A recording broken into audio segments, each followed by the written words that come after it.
everybody today. It's a little bit more overcast, but that's not going to keep us from doing a recap of the available episodes 1 through 6 of The Perfect Match Season 2. I decided to just do um, just blaze through like my recap because there was a lot of filler scenes and it was just like, yeah, about that. So, alrighty then.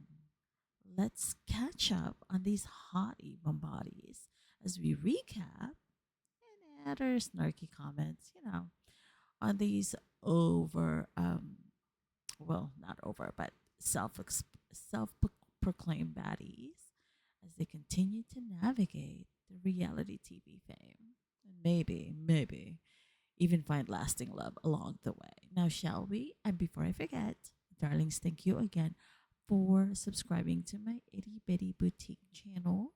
I know it's very small. We currently have 150 subscribers, and I hope to work my way to 200 subscribers.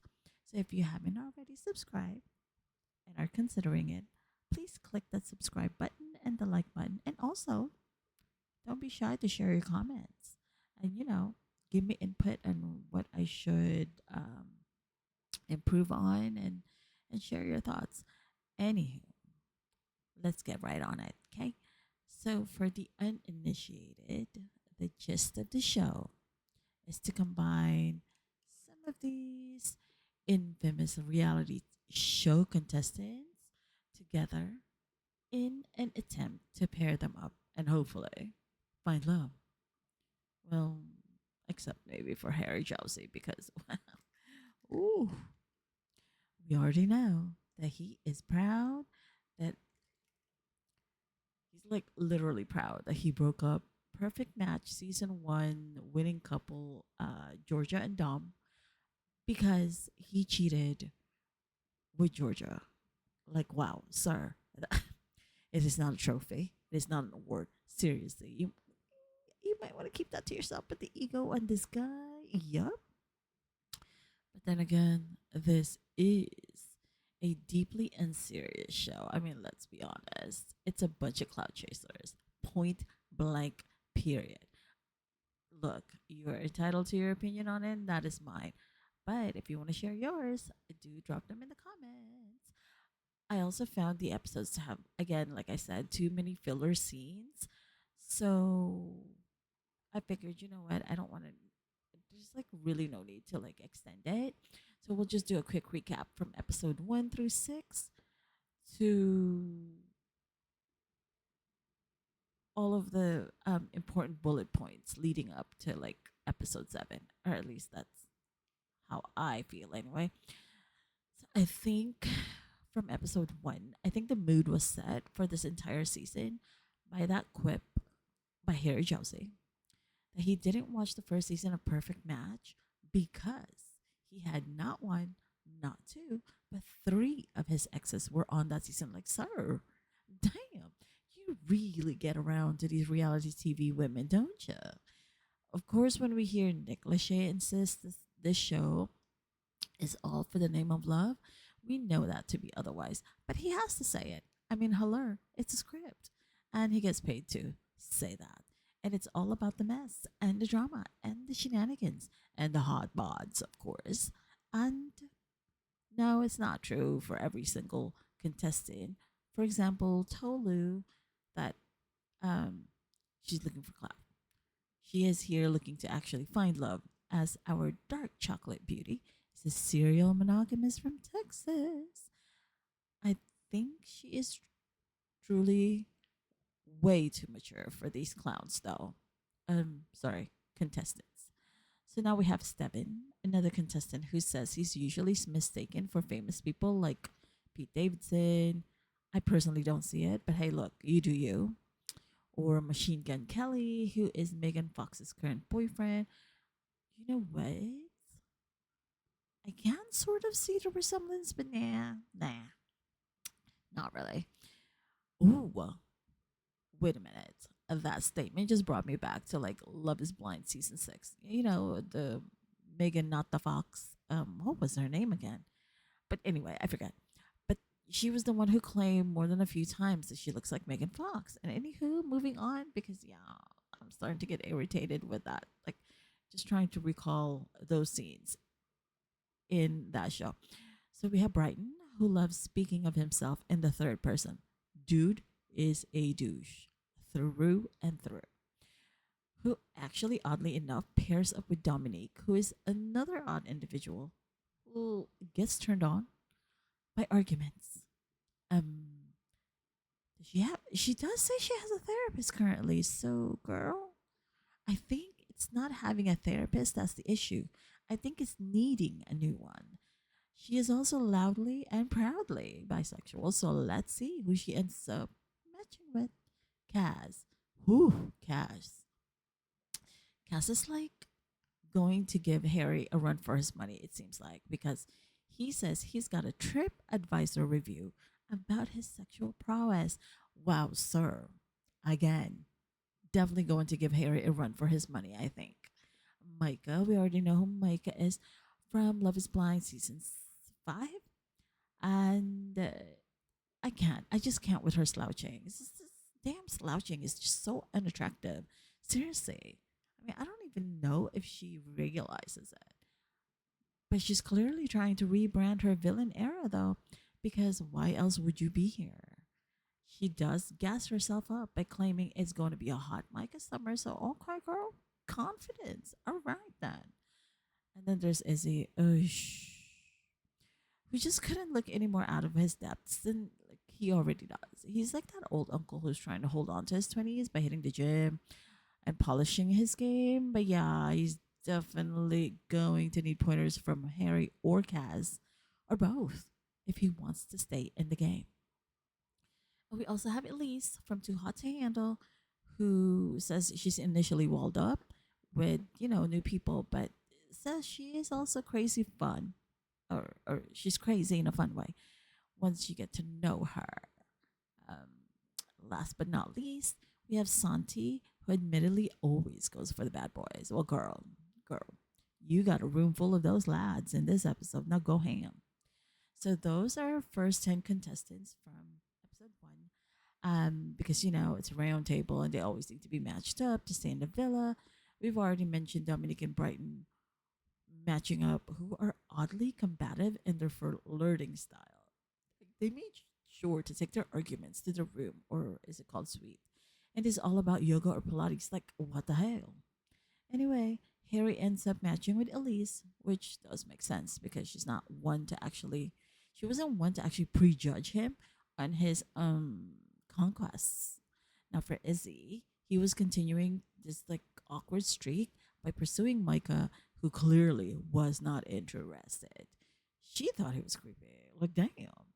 But all is not lost because he ended up matching with Tolu, who we already know is ready for serious and not just a romp in the sheets.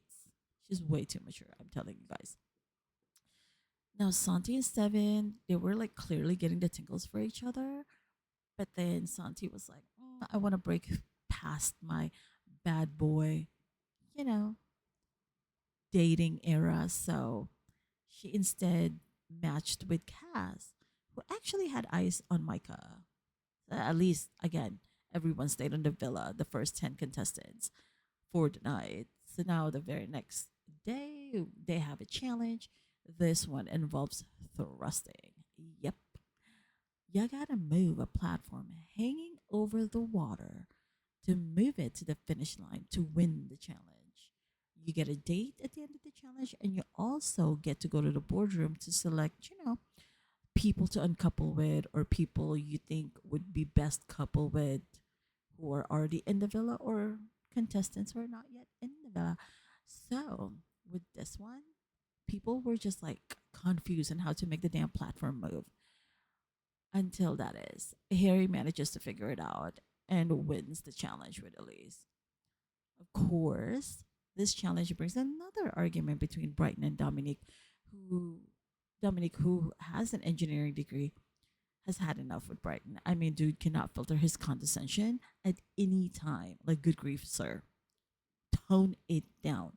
Thankfully, Harry and Elise are keeping a keen eye on who's currently coupled, so they give a lifeline to Dominique by sending her on a date with Chris, who actually looks like the guy from Tangled, the Disney prince of the same movie named Tangled. But that's not all. Tolu also gets a date with Dom. Yes, that same dude that Harry and Georgia cheated on. Like, ooh, that's a bold fracking move. Bold fracking move. So, per Harry, he and Dom have hashed out their differences, like men, and they're good now. Okay, if you say so, sir. We'll see. Just like that, the mixer begins. I already knew Dom and Tolu would hit it off because she was not hiding her affection for him during their date, which obviously meant that would send Izzy packing. But he still tried to do a Hail Mary to get Micah on his side, but nope. Micah shut that down again. Like, damn. Well, at least he had to make sure, right? So, meanwhile, we have Brighton, who's definitely not here for Chris. And honestly, that quote about like proof of foreskin thing is so gross. Like, sir, what the hell? Really, though. I do think Chris and Dominique aren't really a good match, but she does need to get away from Brighton. He really, oof. He's way too self absorbed to match with anybody. And too bad Dominique is quickly losing faith in the male gender as a whole in the process. Jeez, Brighton. Good lord. And the rest of the matching goes well. Micah and Santi finally exchanged partners that they should have been with to begin um, originally. So Santi got her bad boy in Steven, and Kaz has Micah. And then the next compatibility test comes up, which is a blind kissing compatibility test. Ooh, some of the folks are given less than stellar scores. Let me just tell you, Dominique, and even some Steven complains that their tooth was chipped during their kiss with Dominique. Holy damn! Okay. Or here goes the kissing game, and Santi is the sole survivor who does not allow anybody to kiss her on those lips. No sir and no ma'am. She won't be putting out until she's sure you're the one. Okay. Well, props to you for standing your ground, Santi. Look, I wouldn't want to be getting cooties from these people. I'm just saying. So the winners are Micah and Kaz, who both rated each other with tens. Of course, during Kaz and Micah's date, because they're the winners, Micah couldn't help but be naughty during her date with Kaz. No, and not in that way. She suggested it might be kind of spicy and fun to start testing the couples who right now seem solid matches. So that means like Harry must go on a date and ends up with Jess from Love is Blind season 6. Mm-hmm. Yep. According to him, she is his perfect type. She's short, she's tan, and she's brunette. Like, hello. And he also reacted positively to her being a mom. So that's already a far cry from her, from Jess's pod boo. What was the name of the guy? Anyway, who cares? And hopefully, Harry tones it down for Jess's daughter if they ever meet because, Harry. And hopefully, he stops pretending because he tells Jess Elise is just a friend. Harry, you've seen this one before. You're already up to no good, but it's in your wheelhouse. Like, definitely. You're such a little naughty kangaroo. Of course, when it was time to ask about it with the girls, when when Jessica and Harry got back to the villa, that little quip was not met with good news. The quote unquote breakup between Elise and Harry was so tense, and it seemed to have opened the door for the start of Operation Takedown Harry, at least from Elise's point of view. Mm, mm. Harry better watch out, sir. The other person selected to be on a date is Devin, and he's paired up with Alara, who says she's looking for a gentleman who will open chairs for her, but she is also have had or have dated Cass's brother. Wow. This circle is definitely small. She was slightly tempted by Dom as they share a Harry Potter fan affection, but now Dom's indecision again rears its ugly head, and Alara ends up matching with and kissing Steven. So that sealed the deal for Dom's leaving the villa. I mean, he still tried though. He still tried to desperately match up and try with Elise, but Elise was like, "No, pump the brakes on that, boo, because I have seen that from a mile away." So she thumbed it down, and out of frustration, Dom makes a casually snarky comment suggesting that Harry isn't actually on the show for genuine love. Ooh. And that was definitely not lost on Jess. So she questions Harry, like, why is everybody saying this about you? Which drives Harry to sob in his room. He does that poor me sobbing thing. Like, sir, accountability. Yep, try it sometimes. I do think Jess was still smitten though, because she was still on Harry's side the next morning and even feels guilty for the dude. But okay, you do you, girl. So we have the last compatibility challenge, and this involves moving balls into a basket without using your hands. Steven and Alora win by a landslide because, well, they were not here to lose, okay? This time, though, Steven and Alora used their power to make better matches in the boardroom, not just to be naughty. So that meant setting Chris on a date with a Melinda. Wait, no. Oh, yes, yes. So sorry, I'm like I lost my spot in my notes. So they sent Chris on a date with Melinda, and Kaz is sent on a date with Holly because Devin thinks Micah is a fun sponge. Like, wow, harsh. Okay. It must be noted though that per Harry, he shares that he and Devin have both slept with Holly. Holly, you know what, Harry? Anyway, he even referenced like a crude thing that supposedly Steven did to Holly, which Holly denies. Harry! Oy. Wow, this guy is a really great soundbite. But anyway, of course, Tola and Micah are rattled but try to reassure each other that they're not in danger of leaving the villa. They literally put on their best keep your man dresses because the two newbies, Melinda and Holly, might just be packing steal your man dresses. You know what I mean? A Cass for his part, he's definitely in shaking grounds. He was like a bumbling Betty and using metaphors which didn't even make any sense at all. He's on uncharted waters between Holly and Micah, but he does end up choosing Micah in the end anyway. So there's that. Chris, for his part, he decides he's actually really truly happy with Tolu and that their chemistry is definitely building, so that's great. But then again, I have to wonder maybe it was Melinda's choice to speak with the other lads that pushed him to his decision. But we'll have to wait and see on that one because that left Melinda and Holly without a match. Melinda's upset, but that won't be for long because if the previous are to be believed, it looks like everyone, including eliminated contestants and those who weren't selected in the boardroom, they've all been invited to enter the villa and cause further disruption. Cruel move, Netflix. But we are here for the drama. Mm. So, darlings, with that, we end our recap, review, and whatnots of Perfect Mass Season 2, Episodes 1 to 6. Again, if you haven't already subscribed, please consider subscribing. And remember, you're all kinds of fabulous. So there's nothing else you can do but be your fabulous self. And remember to leave grace for others, even though I know, I mean, seriously, I know it is very difficult sometimes. But yes, please do. And, darlings, please also remember to always journey in gratitude. I shall see you soon enough.